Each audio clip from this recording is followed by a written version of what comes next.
बम, गोले, आगजनी और तबाही, इन दिनों पूरी दुनिया में बवाल मचा हुआ है और इजराइल, रूस, यूक्रेन समेत कई मुस्लिम देश युद्ध की आग में जल रहे हैं।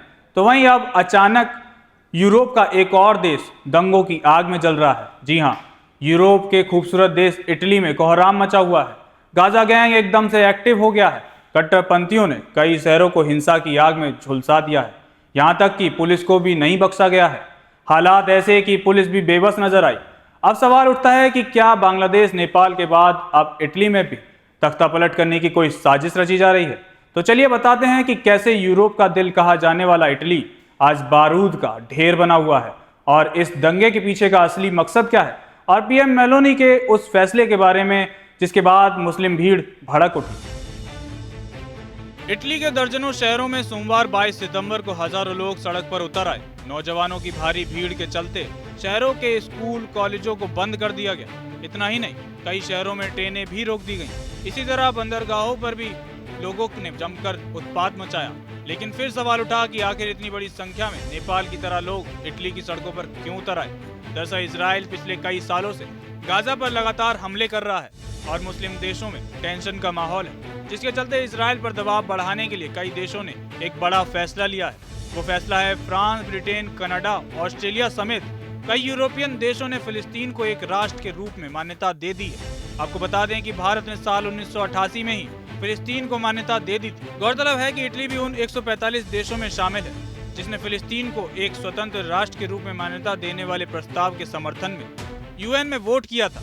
हालांकि इटली ने अभी तक फिलिस्तीन को आधिकारिक तौर पर मान्यता नहीं दी है। इटली की प्रधानमंत्री जॉर्जिया मेलोनी द्वारा फिलिस्तीन को मान्यता नहीं दी गई, जिसके बाद ये हिंसा भड़क उठी। बताया जा रहा है कि इटली के शहर मिलान से लेकर पालेर्मो तक जेंजी और दूसरे लोग भारी संख्या में विरोध प्रदर्शन पर उतरे। इसी तरह जेनोआ और लिवोर्नो के बंदरगाहों पर काम करने वाले मजदूरों ने भी इस विरोध प्रदर्शन का समर्थन करते हुए जहाजों को रोक लिया। मजदूरों का कहना है कि इटली का इस्तेमाल इजराइल को हथियार भेजने के लिए किया जा रहा है। अब हम ऐसा नहीं होने देंगे। इटली की राजधानी रोम में 20,000 से अधिक जेंजी ने टर्मिनी रेलवे स्टेशन के बाहर विरोध प्रदर्शन किया। इस दौरान भारी भीड़ ने फिलिस्तीनी झंडे लहराए और फ्री फिलिस्तीन के नारे लगाए। प्रदर्शन में शामिल एक छात्र ने स्थानीय मीडिया से बात करते हुए कहा कि ये यहूदियों के खिलाफ आंदोलन नहीं है, बल्कि उस सरकार के खिलाफ है जो गाजा में नरसंहार कर रही है। इटली के कई शहरों में फिलिस्तीन समर्थकों ने जोरदार प्रदर्शन किया और पूरे इटली में बंद का आह्वान किया। ऐसा बताया जा रहा है कि इस प्रदर्शन की भीड़ में ज्यादातर लोग मुस्लिम बहुल के थे और ना तो इन प्रदर्शनकारियों ने सरकारी प्रॉपर्टी का ख्याल किया और ना ही प्राइवेट प्रॉपर्टी का। हद तो तब पार हो गई जब इन लोगों ने पुलिस पर भी हमला किया।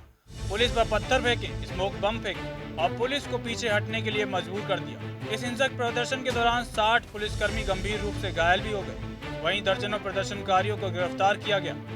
इटली में हड़ताल और प्रदर्शन की वजह से सार्वजनिक परिवहन और रेलवे, स्कूलों, सार्वजनिक सेवाओं और बंदरगाह पर असर पड़ा। इन लोगों को फिलिस्तीन की चिंता है, लेकिन अपने देश की बिल्कुल भी नहीं। ऐसे में सवाल है कि क्या ये फिलिस्तीन का समर्थन है या फिर इस्लामिक कट्टरपन का इजहार। लेकिन कट्टरपंथियों की इस मंशा को इटली के प्रधानमंत्री जॉर्जिया मेलोनी ने पहचान लिया और एक सख्त संदेश दिया है कि ये कोई एकजुटता नहीं है। हिंसा से गाजा के लोगों की जिंदगी नहीं बदलेगी। प्रदर्शनकारियों की गुंडागर्दी देखने को मिली। हम पूरे प्रदर्शन की निंदा करते हैं।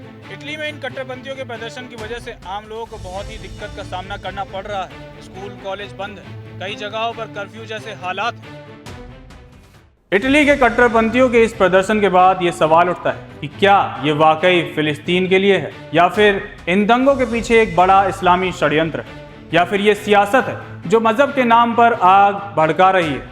सवाल ये भी है कि अब देश की नीति क्या होगी। ये कट्टरपंथी समूह तय करेंगे, वो भी सरकार और सिस्टम के खिलाफ सड़क पर उतरकर हिंसा और उपद्रव करके? बिल्कुल नहीं। जो लोग अपने देश को आग में जला रहे हैं वो देश के दुश्मन हैं और इनको तगड़ा सबक सिखाया जाना चाहिए, और सबक भी ऐसा जो कि मिसाल बने। आपका क्या कहना है इस मुद्दे को लेकर, हमें कमेंट सेक्शन में जरूर बताएं।